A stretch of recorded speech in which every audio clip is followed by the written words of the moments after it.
I'm Alderman Aaron Gwalazimba. I am an aspiring councillor for Ward 10 in Central Kwekwe constituency under MDC. The reason why I've decided to be a councillor under MDC Alliance are the reasons we are facing as a community. I had been in the council for the past 12 years. I did first 2 years in Chirezi, where I represented Ward 7, and I got transferred to Kwekwe in 1993, and I became interested again to represent the people in Ward 10 in Kwekwe in 2018, which I did almost 2 terms. That's why I became an alderman. The ward has been having lots of problems because it means those who replaced me did not perform as expected. I discovered is that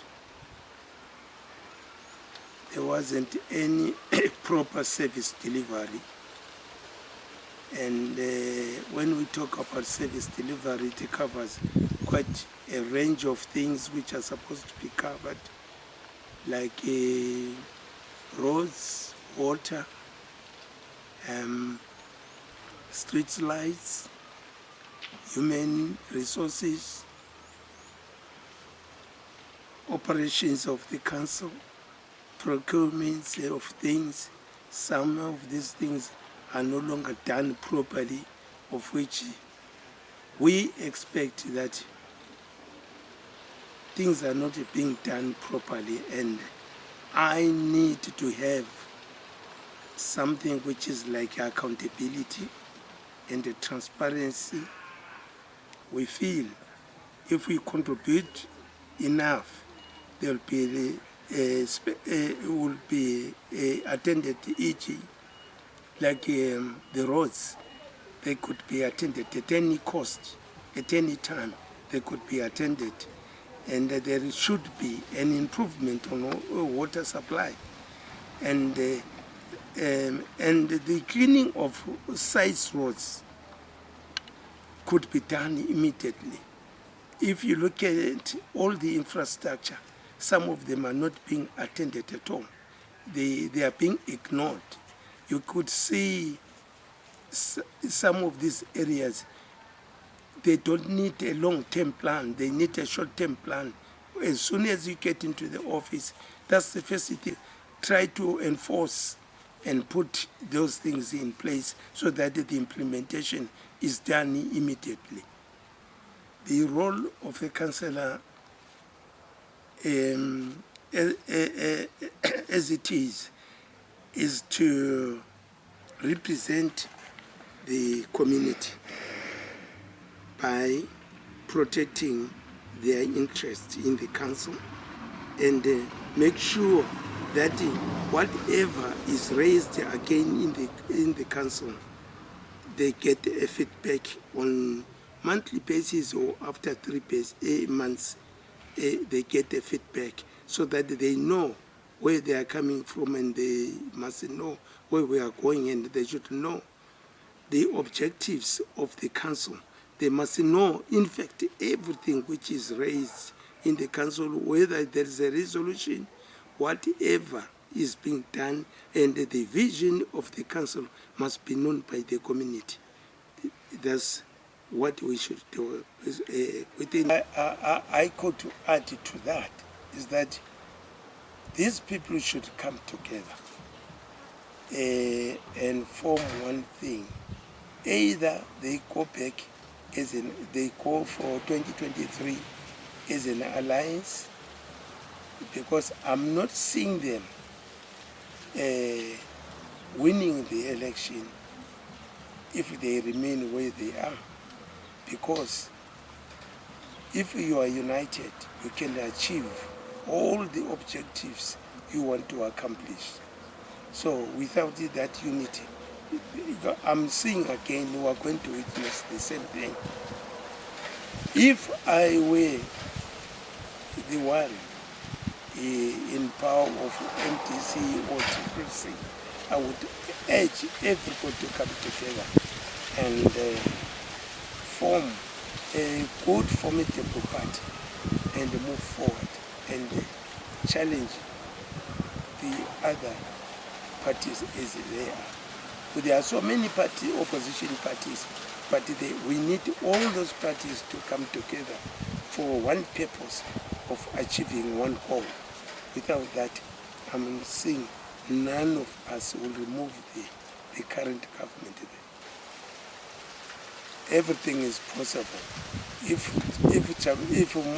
Khupe, and I can give you an example, Khupe or before Khupe, Nkomo had problems.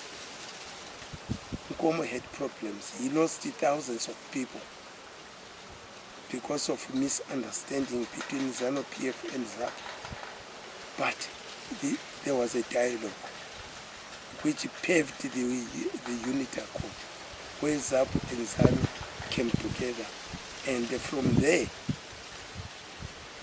from that dialogue, the unity was achieved and the parties started working together. And as it is now, we know somebody, when he has been treated badly, there's time when you have to bury your hatchet and say, let's come together, let's forget about the past. But you don't forget what somebody did to you. Mwonzora can come to and join Chamisa, and then Khupe could come and join Chamisa. Everyone else, Mangomas, whoever is there, they can come and join Chamisa, so that we have only one purpose. Now, they could differ from one thing or another, but all those differences, their personalities, as far as I'm concerned, people must know politics is not a good game, it's a dirty game. They must come together. And there's a possibility that they can come together. They realize and they have all same objectives they want to achieve. Everyone says want to remove Zanu-PF. If that is so, there's a possibility that they should come together and they can achieve something. I think the purpose of the by-election is to open up what you could expect as a leader from your party. It's an exercise for you to see your strength, whether you are weak or you have that strength, because every party has got a weakness and a strength. So I think it's time for them to start where they are, how to exercise their rights over these parties. Because as far as I'm concerned, the winning of the by-election by MDC Alliance is another issue. It's a complex. Yes, it's just as good as anybody. I can't guess, I cannot predict who is going to win all these seats. It's any party's chance to have them. Zanu-PF can come out unexpectedly and get them. And also TCC can do the same. And I could do the same. I can turn the tables and win the by-election. Challenges faced by all councils, by the way, is that I think the government, if it wants the council to operate efficiently and evenly, they could revisit the Urban Councils Act, where they used to have an executive mayor. At the moment, we are having a ceremonial mayor who doesn't have any power. He's just a mayor councillor whom cannot give, who doesn't have a decision unity. If they revisit and they reintroduce the executive mayor, all the councils will be back to normal, because at the moment the management is not MDC.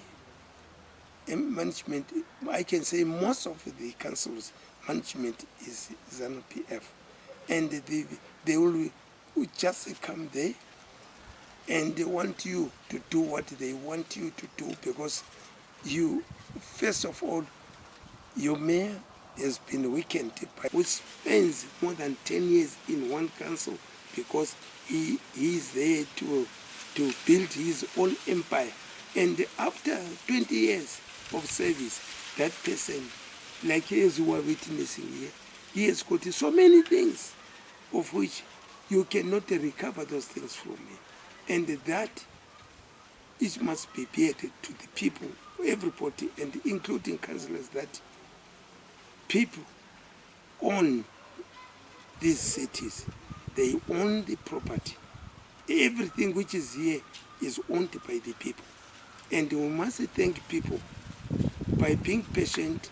Some of them, their rights are not being honored. They are supposed to have demonstrated to challenge what is really happening, but because of fear, they can't do anything. I think I can conclude by saying, the only thing which we feel that the councils may adopt at this stage is to forecast and they plan together with the councillors. They must work with the councillors. If there are other constraints facing the councils, they mustn't manipulate, management mustn't manipulate the council. Because this thing is the one, again, is a challenge, because it destroys the operations of the council. You'll find that some of the operations or some of the things which are being amended or implemented have been tampered with. Why? Just because of the manipulation which has been done by management. You'll find that some of the people are not doing anything because of that manipulation. There mustn't be manipulation. There mustn't be, if it is over, you have to reapply again and get re-elected. These other issues we are complaining about, they will be the things of the past. But unless the government changes that, the situation will remain the same. That's why the president said we want to have competent councillors who will deliver, who will be able to understand what is happening. Some of the councillors sometimes, either is a challenge again, they think a council is an employment to be there. No. Council is to understand service delivery to the community. It's not there for employing anybody. No. You are just there like a contract worker. After your 5-year term, long back it used to be 2 years, and you're out. If you are re-elected, you go back. And those, now it was changed again and amended to 5 years. Can't do anything, they can't voice. The only people who can voice, if they know it well, is the councillors to assist him if he is there. Otherwise, that is a big challenge to have different councillors from different parties. It takes time for you to understand each other. You'll start that you are coming from different angles, and at the same time, what you want to do is one thing, but to get everything exposed, it takes time. Those are the challenges which the council is facing. If the management could be controlled by an executive mayor, then, and the mayor will be monitoring what is happening and managing all the operations of the council, then all these potholes will, there will be something of the